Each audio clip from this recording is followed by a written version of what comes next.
name is M.Edwards, and the goal of my session today is to get Bob to feel more comfortable talking to his boss about his relapse and the pressures at work. The technique we're going to use to do this is an empty chair technique. This is Bob's second session with me since his relapse. He's come back to me because he's having some difficulty figuring out how to communicate with his boss. Hello, Bob. Hello. For this session, how have you been feeling lately first? How have you been doing? I've been doing very well, thank you. But I don't know what to say to my boss after my relapse. Really a bit nervous about it, and I don't know how he's going to react when I do approach him and tell him about my relapse situation. Okay, Bob, so what we're going to do today, we're going to try a technique called empty chair. Okay, and so in this technique, you're going to be sitting here as yourself, and this here in the chair, you got to imagine this is your boss, okay? And you're going to have a conversation with your boss, pretending that he's not here, but you're going to pretend that you were talking to him and telling him about your relapse and different pressures at work and that kind of thing. How do you feel about trying that? Okay, so, and this is your boss right here. Sure, I'll give it a try. Okay. So you just have to talk to your boss and tell him how you feel. Okay, Dave, thank you for taking the time to set up a meeting with me today. I just wanted to talk to you regards to my performance at work, and a lot of it has to do with my recent relapse. It has been affected me personally and professionally because of the relapse I recently went through, having some difficulty as focusing on getting productivity and the deadlines met here at work.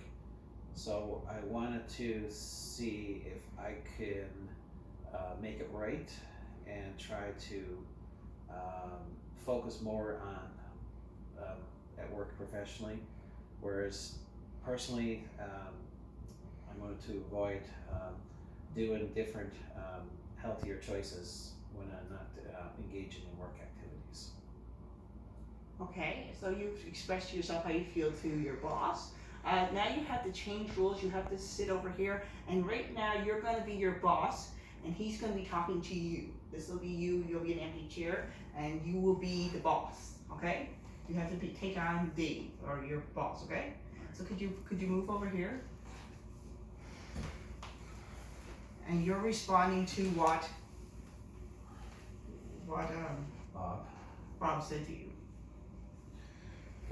Well, Bob,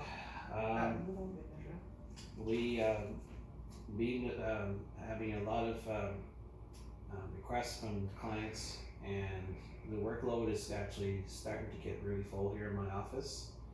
I'm getting some complaints from clients because their deadlines are not being met. I have to look at the best interest of this business, and I have to be accountable for when my employees, that's namely you, Bob, is not meeting the deadlines.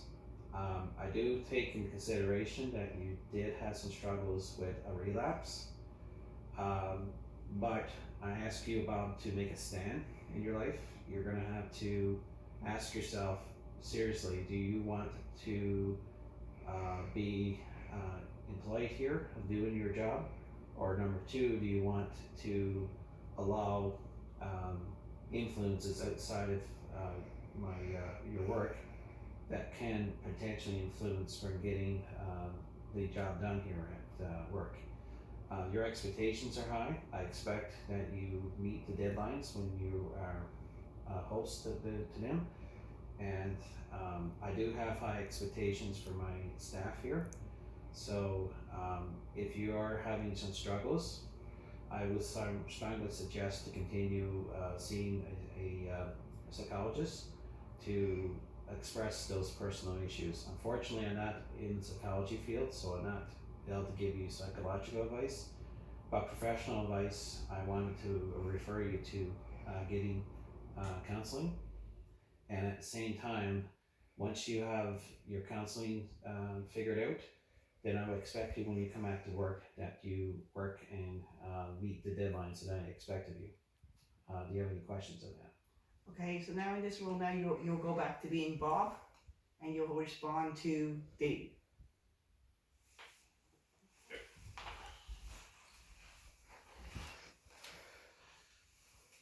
Well, thank you very much, Dave, for expressing your concerns. And I have to admit that I'm being taken work here for granted, and I have to apologize for my past lack of performance here. And at the same time, I'm going to take your advice on seeking out counseling to deal with my relapse problems with my post addiction.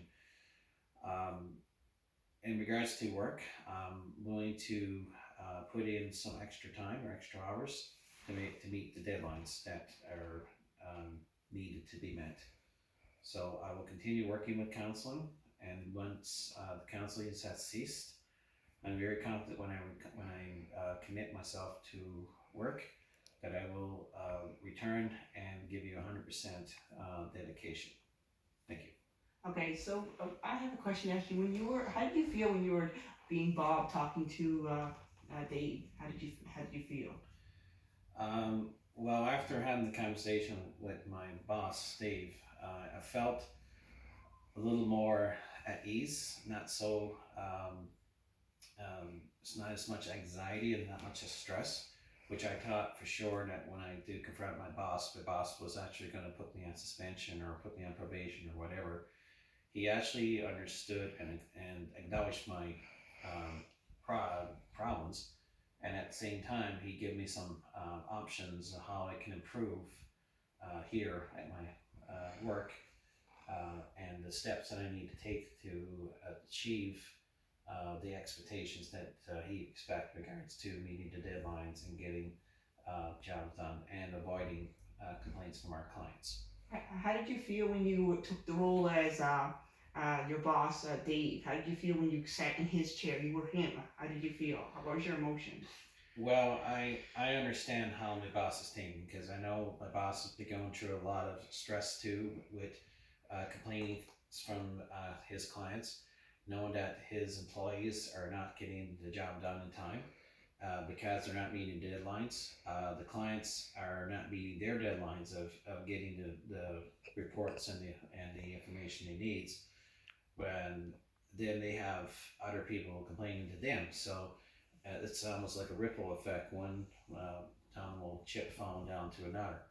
And when people are counting on you to get things done and you don't deliver, it's going to make the image of the work, my place of work, it's going to make it look bad, and then that client's going to do their business elsewhere next time. So I know it's very important that I need to step up to the plate, and I need to dedicate myself to assure that my manager's deadlines are being met, whereas he meets the deadlines with his clients. So.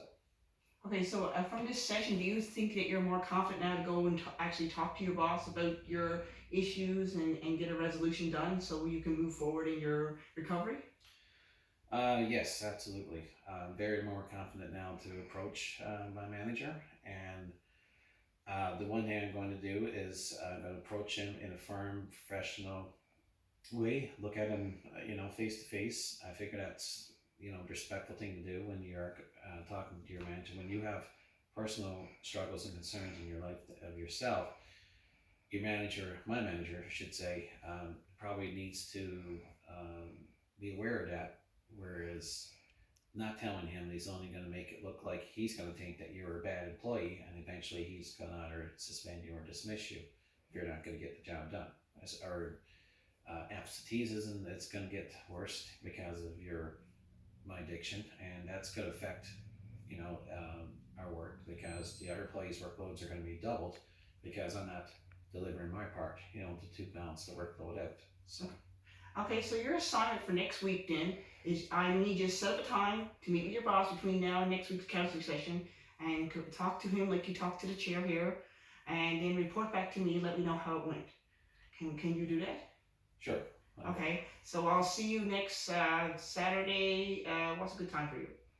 Or when's the next time? Friday? When you want me to meet you again? Friday at 2 o'clock. Okay, so we'll touch base again, meet again Friday 2 o'clock, and follow up and see how your appointment with your boss. So you'll have to make a time with your boss between now and Friday, and then we'll touch back to see how it went. Will do. Okay, thank you for your time.